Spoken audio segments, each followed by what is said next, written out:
Welcome back दोस्तों। आज मैं आपके सामने एक तेलुगु मूवी का एक्सप्लेनेशन लेकर आया हूँ जिसका नाम है कनमरुटा लेदु। जिसका मतलब है मिसिंग, दिखाई नहीं दे रहा। उसी तरह एक सस्पेंस मूवी है। मूवी के टाइटल से ही आप समझ सकते हो कि मूवी का कॉन्सेप्ट क्या है। एक बंदा मिस हो जाता है, किसी को नहीं पता कि वो कहाँ पर गया, उसका क्या हुआ। आधी मूवी तक लव स्टोरी चलती रहती है और आधे मूवी के बाद मेन इन्वेस्टिगेशन शुरू होती है। ओवरऑल से मूवी एक बार जरूर देख सकते हैं। काफी सारे ट्विस्ट है, सस्पेंस है और कल्प्रिट कौन है ये हम गेस नहीं कर सकते। तो चलिए बिना टाइम वेस्ट के लेट्स स्टार्ट। और उससे पहले लुटा दो प्यार, फॉलो इंस्टाग्राम। मूवी की शुरुआत होती है विजयवाड़ा के किसी जंक यार्ड से, जहाँ पर सुबह सवेरे एक बंदा हगने के लिए आता है और तभी इस बंदे के सामने एक जली हुई लाश नजर आती है। ये लाश देखने के बाद इस बंदे का क्या हाल हुआ होगा ये आप ही जानते हो। उसके बाद वो बंदा पुलिस को इन्फॉर्म करता है और यहाँ पर एक पुलिस वाले का इंट्रोडक्शन होता है और उसका नाम है CI विक्टर। अब विक्टर के बारे में तारीफ करें तो अखंड चू में से चू है ये। BSD के अवार्ड इसी को देख के रखा गया है। हमेशा ये अपने जूनियर्स पर हाथ उठाते रहता है, औरतों पर इसकी बुरी नजर होती है। खैर डेड बॉडी को देखने के बाद डेड बॉडी को पोस्टमार्टम के लिए भेज दिया जाता है। उसके बाद सीन फिर से हैदराबाद में शिफ्ट होता है, जहाँ पर एक कपल को दिखाया जाता है। इस बंदे का नाम है आदित्य और इस बंदी का नाम है शशि, लेकिन मैं इस लड़की का नाम रखूंगा निकिता, क्योंकि शशि प्रोनाउंसिएशन में थोड़ा अजीब लग रहा है मुझे। खैर दिखने में ऐसा लगता है कि इन दोनों की नई नई शादी हुई है। पता नहीं क्यों निकिता हमेशा सैड गाने ही सुनती रहती है, जैसे जा बेवफा जा, हमें प्यार नहीं करना। और इसी तरह निकिता हमेशा किसी को कॉल करती रहती है, लेकिन उसका फोन किसी को लगता ही नहीं। आदित्य भी निकिता से कुछ ज्यादा बात नहीं करता। वो सुबह उठता, अपने आप तैयार होता, नाश्ता करता, ऑफिस चला जाता, फिर वापस घर आता। खैर सिर्फ विजयवाड़ा में एक कंस्ट्रक्शन कंपनी वाला बंदा विक्टर के पास आता है, क्योंकि विक्टर ने इनका कंस्ट्रक्शन रोक के रखा होता है। ये बंदा यहाँ पर आने से पहले विक्टर के सुपीरियर को कॉल किया था। सो विक्टर का सुपीरियर विक्टर को फोन करके उसे डांटने लगता है, क्या तुम्हें कोई काम धंधा नहीं है? पहले तो एक केस को संभालो, बेफिजूल की चीजों में अपना हाथ मत डालो। और हाँ, वो मर्डर केस का क्या हुआ, उसके बारे में फौरन मुझे रिजल्ट चाहिए। खैर थोड़े दिनों बाद उस डेड बॉडी की पोस्टमार्टम रिपोर्ट आती है। मारने वाले ने उस बंदे के गर्दन पर बार बार वार करके मार दिया। उसका चेहरा और उसकी बॉडी पहचान में न आए, इसीलिए किलर ने उसको पेट्रोल डाल के जला दिया। लेकिन पोस्टमार्टम के दौरान डेड बॉडी के पैर पर एक रॉड लगी थी। एक सर्जरी हुई थी इसकी पैर की, तो हर एक रॉड पर एक सीरियल नंबर होता है। सो उस सीरियल नंबर के जरिए से मरने वाले के बारे में पता चलता है। मरने वाले का नाम होता है माइकल। अब यहाँ पर सवाल ये पैदा होता है कि माइकल को किसने मारा। खैर पुलिस माइकल के बारे में कुछ इन्वेस्टिगेशन करने लगती है।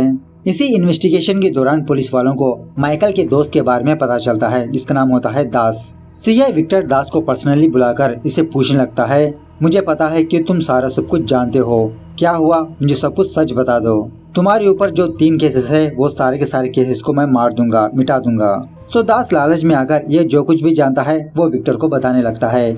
दास ने विक्टर को क्या बताया वो हमें बाद में पता चलता है।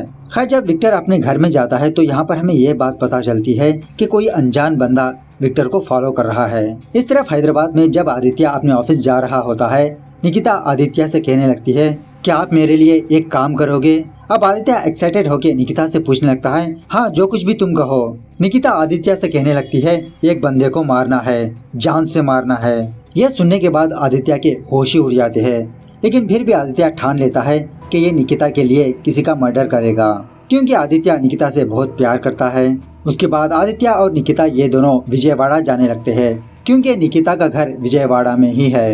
रास्ते में आदित्य निकिता से पूछने लगता है, क्या मैं ये जान सकता हूँ कि हम किसको मारने वाले हैं? आखिरकार आप उस बंदे को क्यों मारना चाहते हो?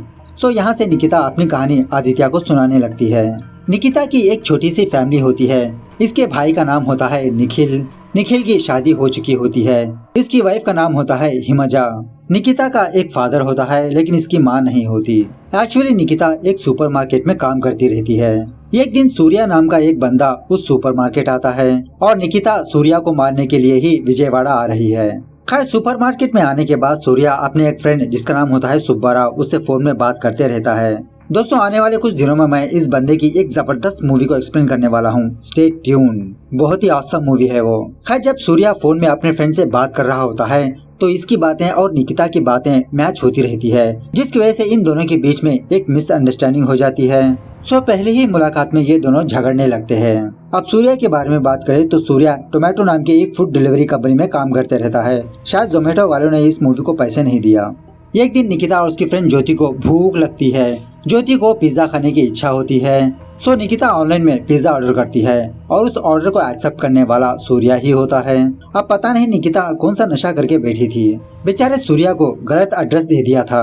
बेचारा सूर्या सारा विजयवाड़ा घूमता रहा। खैर फाइनली सूर्या निकिता के घर पहुंच जाता है, लेकिन इस मुलाकात में भी इन दोनों के बीच झगड़ा होता है। निकिता का भाई और उसका फादर हमेशा निकिता की शादी के पीछे पड़े रहते हैं, लेकिन निकिता को अभी भी शादी करनी नहीं होती।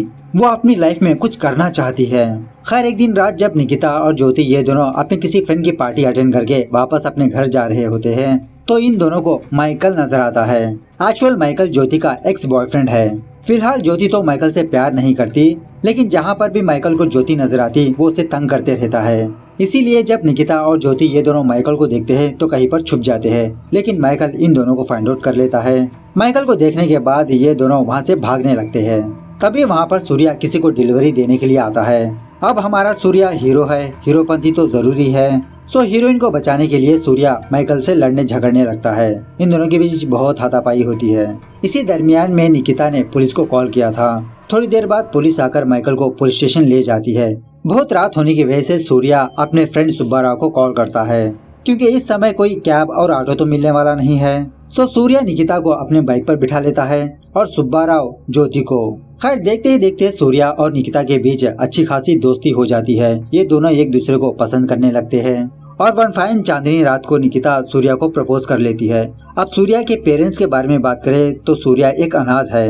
एक दिन जब सूर्या और निकिता ये दोनों एक साथ होते हैं तो निकिता का फादर इन दोनों को एक साथ देख लेता है। घर आने के बाद निकिता अपने फादर और अपने भाई से यही जिद करने लगती है कि ये शादी करेगी तो सूर्या से ही करेगी, लेकिन सूर्या एक अनाथ है, इसलिए निकिता का फादर सूर्या को एक्सेप्ट नहीं करता। निकिता और सूर्या ये दोनों ये डिसाइड कर लेते हैं कि ये दोनों यहाँ से दूर चले जाएंगे। सो एक दिन रात निकिता रेलवे स्टेशन पर बैठकर सूर्या का इंतजार करती रहती है, लेकिन सूर्या नहीं आता। सूर्या की साइड से एक मैसेज आता है और उस मैसेज में ये लिखा होता है, बिना तुम्हारे प्रॉपर्टी के मैं तुम्हें एक्सेप्ट नहीं कर सकता, सॉरी बाय। ये मैसेज देखने के बाद निकिता के दिल के टुकड़े हजार हो जाते हैं। उसके बाद निकिता के फादर ने निकिता की शादी आदित्य से करवा दी और जब से लेते हुए निकिता हमेशा सूर्या को कॉल करती रहती है, लेकिन सूर्या का फोन स्विच ऑफ में रहता है। खैर प्रेजेंट डे पर कुछ पुलिस वाले विक्टर को उसके घर छोड़ने जा रहे होते हैं, तो रास्ते में विक्टर को एक कपल नजर आते हैं जो एक ही बाइक में बैठकर अरिजीत सिंह का गाना सुन रहे होते हैं। विक्टर उन दोनों के पास जाकर उस लड़के को डरा धमकाकर वहाँ से भेज देता है और इस लड़की के साथ बदतमीजी से पेश आता है। थोड़ी देर बाद पुलिस वाले वहाँ से जाने लगते हैं, तो पुलिस वाले ये ऑब्जर्व करते हैं कि बाइक में दो लोग पुलिस की गाड़ी का पीछा कर रहे हैं। जब कांस्टेबल्स यही बात विक्टर को बताने लगते हैं, तो विक्टर इनकी बातों को इग्नोर कर देता है। जब पुलिस वाले विक्टर को उसके घर छोड़ के वहाँ से चले जाते हैं, तभी एक अनजान बंदा फ्लैश की तरह आकर विक्टर पर हमला करने लगता है। विक्टर उसे पकड़ने की तो दूर की बात उसे देख भी नहीं पाता। फाइनली वो अनजान बंदा विक्टर को मार ही देता है। इस तरफ निकिता और आदित्य ये दोनों निकिता के घर आ जाते हैं। निकिता को देखकर निकिता के घर वाले बहुत खुश होने लगते हैं। दूसरे दिन निकिता आदित्य को लेकर सूर्या की तलाश में लग जाती है। जहाँ पर भी पूछताछ की जाए सारे लोगों का यही कहना होता है कि सूर्या को इन्होंने नहीं देखा। बहुत तलाश करने के बाद निकिता फाइनली सूर्या की वांटेड पैम्फलेट छपाकर दीवारों पर चिपकाने लगती है। निकिता की ये हरकतें देखकर आदित्य को बहुत गुस्सा आता है। आदित्य गुस्सा होकर निकिता के बाप से कहने लगता है, आपने अपनी बेटी को यही सिखाया क्या आपने ये नहीं सिखाया कि अपने हस्बैंड के साथ कैसे बर्ताव करते हैं? मतलब देखते ही देखते आदित्य की पर्सनालिटी चेंज हो जाती है। लेकिन बाद में आदित्य निकिता के ब्रदर और उसके फादर से माफी भी मांगता है। बेचारी निकिता को कुछ भी समझ में नहीं आता कि सूर्या गया तो कहाँ पर गया, क्या उसे कुछ हुआ है या तो फिर ये देश छोड़ के चला गया। तभी निकिता को दीवार पर चिपका हुआ एक पैम्फलेट के बारे में याद आता है और उस पोस्टर में एक डिटेक्टिव के बारे में लिखा होता है। उसके बाद उस डिटेक्टिव का इंट्रोडक्शन होता है और उसका नाम है रामकृष्णा। तभी थोड़ी देर बाद कृष्णा के पास सूर्या का मिसिंग केस आता है और सूर्या के केस को देने वाली ऑफकोर्स निकिता होती है। सो डिटेक्टिव कृष्णा अपने तरीके से इन्वेस्टिगेशन करना स्टार्ट करता है। इसी पूछताछ के दौरान कृष्णा को सूर्या के फ्रेंड के बारे में पता चलता है, सुब्बाराव। कृष्णा सुब्बाराव का एड्रेस फाइंड आउट करके उसके पास जाता है उससे सूर्या के बारे में पूछने के लिए। सो सुब्बाराव उस दिन जो कुछ हुआ वो कृष्णा को बताने लगता है कि उस दिन रात अचानक से सूर्या सुब्बाराव को विजयवाड़ा की बस चढ़वा दी। सुब्बाराव सूर्या से पूछते रहा कि तुम कहाँ पर जा रहे हो, आखिरकार मुझे क्यों दूर भेज रहे हो, लेकिन सूर्या ने सुब्बाराव को कुछ भी नहीं बताया। उसके बाद सूर्या और सुब्बाराव के बीच कोई बातचीत नहीं हुई। कृष्णा सुब्बाराव को बताने लगता है कि उस दिन वो रेलवे स्टेशन नहीं गया, उस दिन से सूर्या मिसिंग में है। यह सुनने के बाद सुब्बाराव को बहुत बड़ा झटका लगता है। मतलब सुब्बाराव यही सोच रहा था कि सूर्या ने निकिता से शादी कर ली, ये दोनों कहीं पर दूर खुश है। खैर इसके बाद कृष्णा सुब्बाराव से ये पूछने लगता है, क्या तुमको किसी पर शक है? क्या सूर्या का कोई दुश्मन है? सुब्बाराव बताने लगता है कि एक दिन सूर्या और सुब्बाराव ये दोनों निकिता से मिलने के लिए उसके घर गए थे, लेकिन उस वक्त निखिल और उसके फादर ने सूर्या की बहुत बेइज्जती की, उसे मारा पीटा भी। और इसी हाथापाई के दौरान निखिल ने सूर्या को मारने की धमकी भी दी थी। उसने कहा था, दोबारा तुमने निकिता से मिलने की कोशिश की तो मैं तुमको अपने घर के पीछे गाड़ दूंगा, सारे शहर में तुम्हारी मिसिंग पोस्टर लगेगी। खैर कृष्णा उसी दिन रात निकिता के घर के पीछे जाता है, मतलब कुछ सबूत वगैरह ढूंढने के लिए। तभी कृष्णा ये देखता है कि निखिल अपने घर के पीछे आकर किसी से फोन में बात कर रहा है और निखिल उस बंदे से कहने लगता है, जितना भी पैसा चाहे तुम उस पुलिस वाले को दे दो, फटाफट से ये मामला सॉल्व हो जाना चाहिए। खैर निखिल के जाने के बाद आदित्य वहाँ पर आता है और आदित्य अपने फ्रेंड से फोन में बात करते हुए ये कहने लगता है, अरे यार मैं और अब ये नाटक नहीं कर सकता, कितने दिन मैं अपने आप को कंट्रोल करूं, मुझसे नहीं हो रहा। खैर जो भी हो, कुछ दिन में यह मामला अपने आप सुलझ जाएगा। इन लोगों की बातें सुनने के बाद कृष्णा कुछ लोगों पर शक करने लगता है, निखिल, आदित्य और इसी तरह निखिल का फादर। कृष्णा सोचने लगता है कि सूर्या की मिसिंग केस में इन तीनों में से किसी न किसी एक का हाथ जरूर है। उसके बाद कृष्णा आदित्य के फ्रेंड को कॉल करके आदित्य के बारे में पूछने लगता है कि आदित्य किस तरह का बंदा है। आदित्य का फ्रेंड कृष्णा से कहने लगता है कि आदित्य तो सही बंदा है, लेकिन जब आदित्य को गुस्सा आता है तो ये अपना कंट्रोल खो देता है। आदित्य अपने गुस्से को कंट्रोल नहीं कर पाता। उसी तरह हमें यहाँ पर यही बात पता चलती है कि आदित्य ने निकिता को किसी बर्थडे पार्टी पर देखा था। निकिता को देखते ही इसे पहली नजर में प्यार हो गया। जब आदित्य निकिता को फॉलो कर रहा था तो आदित्य को ये बात पता चली कि सूर्या और निकिता का चक्कर चल रहा है। ये जान लेने के बाद आदित्य बहुत गुस्सा होने लगता है। आदित्य सोच लेता है कि ये किसी भी तरह करके निकिता को हासिल करेगा। दूसरे दिन कृष्णा निकिता को कॉल करके यही बात बताने लगता है, क्या तुम्हें पता है आदित्य शादी से पहले तुमको जानता था? ये सुनने के बाद निकिता को बहुत बड़ा झटका लगता है और इसी तरह कृष्णा निकिता से ये कहने लगता है कि उस दिन सूर्या तुमसे मिलने के लिए रेलवे स्टेशन निकल गया था, लेकिन बीच रास्ते में उसके साथ कुछ हुआ और वो मैसेज शायद तुम्हारे किसी करीबी ने ही तुमको मैसेज किया था ताकि तुम सूर्या से नफरत करो। इस तरह से कृष्णा आदित्य पर शक करने लगता है। उसके बाद कृष्णा निकिता से ये सवाल पूछने लगता है, क्या सूर्या से किसी की दुश्मनी है? निकिता बताने लगती है, हाँ एक दिन सूर्या और माइकल के बीच झगड़ा हुआ था और वो भी हमारे कारण। माइकल मेरी फ्रेंड ज्योति का एक्स बॉयफ्रेंड है। उसके बाद कृष्णा ज्योति से जा मिलता है माइकल के बारे में पूछने के लिए। अफसोस की बात यह होती है कि ज्योति को माइकल का एड्रेस नहीं पता, लेकिन उसका फोन नंबर जरूर पता होता है। माइकल के बारे में जानने के बाद कृष्णा माइकल को ढूंढने लगता है। इसी इन्वेस्टिगेशन के दौरान कृष्णा को ये बात पता चलती है कि माइकल की तो मौत हो चुकी है और पुलिस ने माइकल के केस को इन्वेस्टिगेशन करके उसकी बॉडी को फाइंड आउट किया था। माइकल की मौत की खबर सुनने के बाद कृष्णा ये सोचने लगता है कि सूर्या मिसिंग में है, माइकल की मौत हो चुकी है। सूर्या को गायब किसने किया? माइकल को किसने मारा? क्या इन दोनों के बीच सेम कनेक्शन है? इस तरह से जब कृष्णा सोच रहा होता है तभी एक अनजान बंदा आकर कृष्णा को मारने की कोशिश करता है। कृष्णा के फेस पर प्लास्टिक कवर पहनाकर उसका दम घोटने लगता है, लेकिन तभी उसी रास्ते से कुछ पब्लिक गुजरने लगती है, जिसकी वजह से वो बंदा कृष्णा को वहीं पर छोड़ के वहाँ से भाग जाता है। मतलब वो बंदा कृष्णा को मार नहीं पाता। दूसरे दिन कृष्णा उस पुलिस कांस्टेबल से जा मिलता है जिसने माइकल के केस को हैंडल किया था। वो कांस्टेबल कृष्णा को माइकल की मौत कैसे हुई वो सारे डिटेल्स बताने लगता है। कृष्णा ये सवाल पूछने लगता है कि माइकल को किसने मारा? कांस्टेबल बताने लगता है कि सूर्या नाम का कोई बंदा था जो फिलहाल मिसिंग में है। यह सुनने के बाद कृष्णा को बहुत बड़ा झटका लगता है। इसी बातों के दरमियान वो कांस्टेबल कृष्णा को माइकल का फ्रेंड दास के बारे में भी बताता है। उसके बाद कृष्णा दास से जा मिलता है।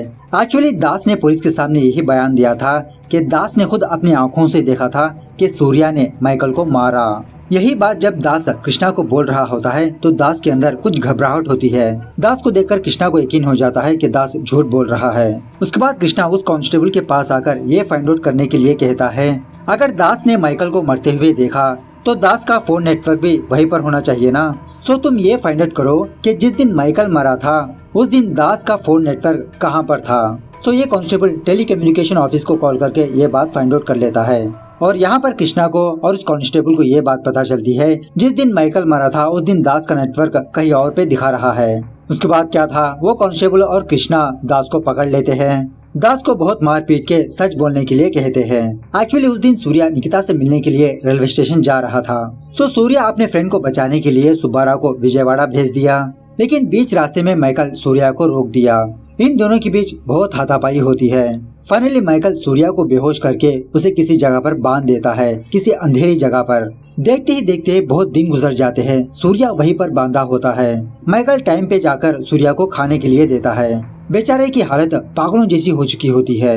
एक दिन माइकल यही बात दास से शेयर करने लगता है कि इसने सूर्या को किसी जगह पर बांध के रखा है। लेकिन माइकल ने खुद ही से सूर्या को बांध के नहीं रखा। किसी ने माइकल को कहा कि सूर्या को टॉर्चर करो। माइकल को किसने कहा यह माइकल दास को नहीं बताया। अब विक्टर माइकल के केस को किसी भी तरह करके क्लोज करना चाहता था, इसलिए वो दास को झूठा बयान देने के लिए कहा। खैर जो भी हो, कृष्णा उस कांस्टेबल को हीरो बनने का एक मौका देता है। कृष्णा उस कांस्टेबल से एक टेलीकम्युनिकेशन ऑफिसर को बुलाने के लिए कहता है, कुछ फोन नंबर्स को ट्रैक करने के लिए। कृष्णा माइकल का फोन नंबर देकर ये फाइंड आउट करने के लिए कहता है कि माइकल के फोन को बार बार किस नंबर से कॉल आए, तो इसे पता लगाने पर 4 नंबर्स कॉमन होते हैं। उसके बाद ये फाइंड आउट करने के लिए कहता है कि इन 4 नंबर्स में से कौन से नंबर से ज्यादा विक्टर को कॉल किया गया था। तो वो बंदा इसी तरह से एक नंबर को फाइंड आउट कर लेता है और वो नंबर और किसी का नहीं, निखिल का होता है, निकिता का भाई। ये जान लेने के बाद कृष्णा ये सोचने लगता है कि शायद निखिल ने माइकल को मार के उसका इल्जाम शायद सूर्या पर डाल दिया और निखिल ने ही माइकल से ये कहा था कि वो सूर्या को टॉर्चर करे। और कुछ दिनों पहले कृष्णा को मारने की कोशिश शायद निखिल ने ही की। लेकिन वेट, निखिल ही क्यों सस्पेक्ट हो सकता है? ज्योति भी हो सकती है ना। ज्योति माइकल को पसंद नहीं करती थी, शायद उसने माइकल को मार के उसका इल्जाम सूर्या पर डाल दिया। और शायद ज्योति ये चाहती थी कि सूर्या और निकिता ये दोनों ना मिले। उसके बाद कृष्णा पुलिस कांस्टेबल्स को और कुछ इन्वेस्टिगेशन करने के लिए कहता है। थोड़ी देर बाद कृष्णा निखिल को फोन करता है, लेकिन उस वक्त घर में निखिल नहीं होता। वो फोन निखिल की वाइफ हिमजा पिक करती है। कृष्णा हिमजा से कहने लगता है कि आपके हस्बैंड के बारे में एक कड़वा सच मुझे आपको बताना है, क्या आप मेरे पास आ सकते हो? जब हिमजा कृष्णा के पास जाती है तो कृष्णा हिमजा को बताने लगता है कि तुम्हारे पति ने माइकल नाम के एक बंदे का कत्ल किया और विक्टर नाम के एक पुलिस वाले ने उस मर्डर को कवर किया। शायद निखिल ने विक्टर को कुछ दिया होगा क्या, या तो फिर ये काम तुम्हारा ही है। नहीं, लड़की एक बंदे का बेरहमी से कत्ल नहीं कर सकती, इट्स नॉट पॉसिबल। यह सुनने के बाद हिमजा अपना असली चेहरा कृष्णा के सामने लाती है। हिमजा कहने लगती है, लड़की किसी का कत्ल क्यों नहीं कर सकती? क्या तुम्हें कत्ल करके दिखाऊं? कसम से तुम्हारी रूह भी कांप उठेगी। बाद में हमें हिमजा के बारे में पता चलता है कि एक्चुअली हिमजा एक ऑर्फनेज में पली बड़ी थी। जब हिमजा टीनेज की उम्र में थी तो हिमजा एक लड़के को बहुत बुरी तरह से मारा पीटा। उस ऑर्फनेज का वार्डन आकर हिमजा को एक थप्पड़ मारा, उसे डांटा, लेकिन उसी दिन रात हिमजा उस वार्डन का हाथ तोड़ दिया। बड़ा सा पत्थर लाके उस वार्डन के हाथ पे फेंक दिया। मतलब हिमजा सम काइंड ऑफ साइको किस्म की बंदी थी। खैर जब हिमजा कॉलेज जाने लगी थी, निखिल हिमजा को प्रपोज किया, उसकी सच्चाई ना जानते हुए। उन दोनों की शादी हो गई। शादी होने के बाद हिमजा की जिंदगी अच्छी खासी गुजर रही थी। इसका साइको इसके अंदर ही था। लेकिन एक दिन सूर्या निखिल के घर आकर निखिल से झगड़ा किया, उसे मारा पीटा। ये बात हिमजा को हजम नहीं हुई। निकिता की वो हरकतों की वजह से घर में शांति ही चली गई, जिसकी वजह से हिमजा भी डिस्टर्ब हो गई। और आपको याद है ना कि एक दिन माइकल ने निकिता और ज्योति के साथ छेड़खानी की थी। उस वक्त पुलिस ने निकिता को पुलिस स्टेशन बुलाया था। निकिता के साथ साथ हिमजा भी वहाँ पर गई। वहीं पर हिमजा और माइकल की मुलाकात हुई थी। सो सूर्या को अपने रास्ते से हटाने के लिए हिमजा ने माइकल का सहारा लिया। हिमजा के बताए हुए तरीके पर माइकल ने सूर्या को मार पीट के किसी जगह पर बांध के रखा था, उसे टॉर्चर दिखाने लगा। लेकिन देखते ही देखते माइकल हिमजा को ब्लैकमेल करने लगा, उससे बहुत सारा पैसा मांगने लगा। तो हिमजा ने माइकल को मार के उसकी बॉडी को जला दिया। जब विक्टर माइकल के केस को इन्वेस्टिगेशन कर रहा था तो इसके इन्वेस्टिगेशन में हिमजा के बारे में पता चला और विक्टर हिमजा से एक डील बात करने लगा कि विक्टर इस मर्डर केस को किसी के ऊपर भी डाल देगा और बदले में हिमजा विक्टर को कुछ देना होगा, उसके साथ रात बितानी होगी। इसीलिए विक्टर ने दास को झूठा बयान देने के लिए कहा। दास ने वही किया। माइकल का केस क्लोज हो गया। केस क्लोज होने के बाद विक्टर बार बार हिमजा को कॉल करता रहा, उसे बुलाता रहा। मौका देखकर एक दिन हिमजा भी विक्टर को मार दिया। जब हिमजा को ये बात पता चली कि कृष्णा सूर्या की मिसिंग केस को इन्वेस्टिगेशन कर रहा है तो हिमजा ही कृष्णा को मारने की कोशिश की थी, लेकिन उस वक्त कृष्णा बच गया और प्रेजेंट डे पर भी हिमजा कृष्णा को मारने की कोशिश करती है, लेकिन कृष्णा बच जाता है। तभी वहाँ पर पुलिस आती है, हिमजा को गिरफ्तार करके ले जाती है। कृष्णा ने ऑलरेडी हिमजा को फॉलो किया था, ये पता करने के लिए कि हिमजा ने सूर्या को कहां पर छुपा के रखा है। जब कृष्णा और उसके असिस्टेंट वहां पर जाते हैं तो बेचारा सूर्या बहुत ही बुरी हालत में होता है। उसके बाद कृष्णा सूर्या को हॉस्पिटल लाता है, निकिता को सारी बात बता देता है। निकिता सूर्या को देखने के लिए हॉस्पिटल आती है। अब रही आदित्य की बात, आदित्य सूर्या और निकिता के बीच हड्डी बनना नहीं चाहता, इसलिए आदित्य निकिता को सूर्या के पास छोड़ के वहाँ से चला जाता है। इस तरह से ये मूवी यहाँ पर दी एंड होती है। तो मूवी कैसी लगी कमेंट करके बताना जरूर। मिलते हैं अगली वीडियो में, तब तक take care, bye bye, see you soon.